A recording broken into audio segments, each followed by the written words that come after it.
Hello, everyone. My name is R.J Soleyjacks. I'm the principal here at Bivins Elementary School in Amarillo, Texas. And I'm excited today to bring you this video alongside the Leaders Readers Network in a book project they have this month for Black History Month. The book project is called Black is Beautiful Book Project, and its focus is to get literature in the hands of students with characters and experiences that mimic some of the things that they go through in their own lives. Focus this month on bringing literature to our Black students with characters that represent them and the lives that they live. As a young man myself, I found it very difficult to find text with characters who represented the road that I have walked each and every day and the trials and tribulations that I've had in my own life and those hard times, to give examples of when something like this happens, these are the things that we can do to affect it in a positive way that will lead to change. The book that I am covering today is called For Beautiful Black Boys Who Believe in a Better World. This book, I feel that its ultimate takeaway is using current events to teach people how to not shield our youth, but to have positive knowledge building discussions and a learning opportunity so that they can be able to affect change positively themselves. As a country, we need to see the need for change. We need to end racial injustice, but in order to truly make that mark, we need our youth. Okay, and the author sets this up beautifully, because what do we need from our youth? Okay, we need them to gather the tools they need to lead the way. They are going to be the leaders of tomorrow. And in order for us to affect tomorrow today, we must get our young people ready to face those challenges.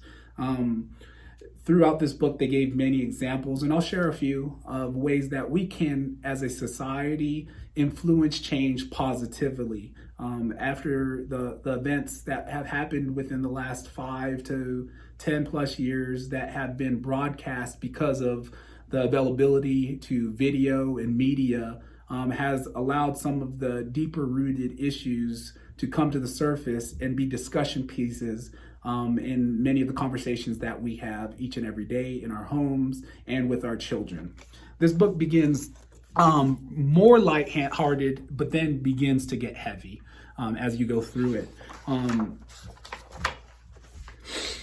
Jeremiah is the main character in this story, and one of the things that Jeremiah wants to do is he wants to grow his hair out. He wants to grow his hair out, and he wants to get dreadlocks. And his dad looks at him and he tells him basically it's going to take time and patience. And I like how they began this book, because that's what it takes to change the world.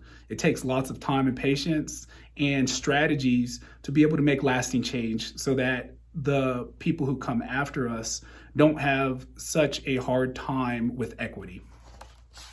As they go through this book, they begin to talk about hard topics like the shooting of young Black men in communities. They specifically just talk about Michael Brown and Trayvon Martin in this book. They also go through a period where they relate to real things that our kids go through. This is them huddled together because they hear the sounds of shooting outside their house. And this is also a huge, deep conversation piece for our young men and women as well, because many of our kids here in Amarillo hear those similar types of sounds.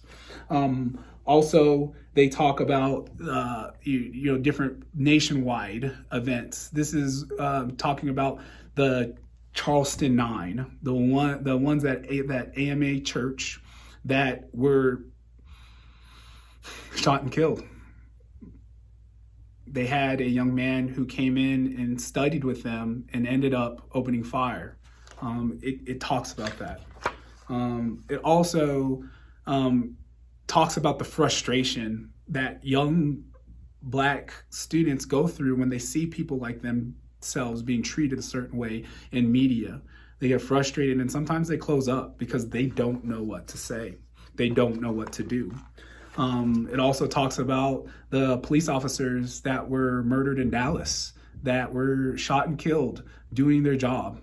to keep our country and our cities safe? And what does that effect have on young people? Also talks about the different vigils that we had. This one was one to represent what had happened to Philando Castro. They talk about all of these different events and stories throughout this book to a point where Jeremiah finally says, you know what? I'm ready to talk about it. And what can I do? What can I do to help? And this is where I think his parents get excited, because they begin to be able to share the things that they know are effective tools to help change things positively. They talk about specifically why we vote. They talk about why we march. They talk about why we pray.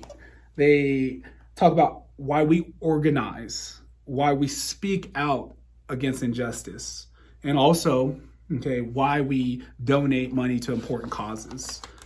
As we go through this, you can see the look on Jeremiah's face as he realizes, I can control some of the things in the world that are happening, and I can be in power so that I can be able to make a change tomorrow. I know that there are limited things that I can do as a child, but as I get older, my circle of influence grows.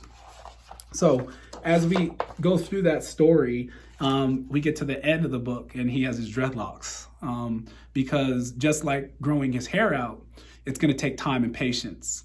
And I truly believe for us to make lasting change in society, it's going to take a lot of time and patience. And part of that time is going to be preparing our young men and women to be able to take lead in our country. Also within this, I like at the end, because this is such a heavy text and a hard text at times to discuss equitably with children, it gives us a discussion guide. Because after reading this story, I had a hard time saying, what is the best way to present this? And how would I present this best to children? How would I present this best to staff? How would I present this to our leaders in our community?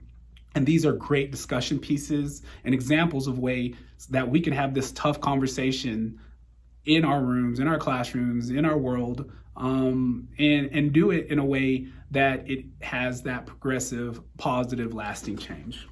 So I highly recommend this book to anyone who wants to have growing conversations with their students and their children, their kids, anything. This is something that I'm going to present to my own children and have conversations about things.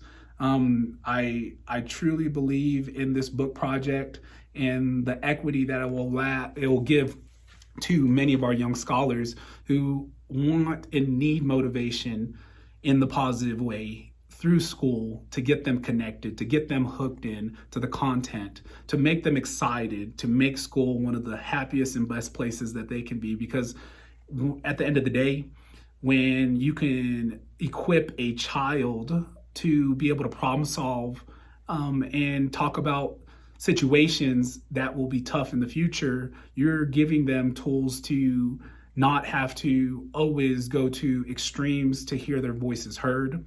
They can be able to work within the systems that we have in place, and then they can also believe and see the parts of the system that are broken, so that they can say, you know what, that's that piece that I myself was put in this world to make a difference about. So I hope that you decide to pick up this title, and I just want to thank the Leaders Readers Network for doing this project, because it's going to put text in my students' hands that give them perspective of people who look like them or people who don't look like them, so that they can now see inside the life and the reality of many of our young Black men and women in today's society. So thank you for taking the time to watch this video today, and I am just so gracious for the opportunity to present this literature. Have a great day.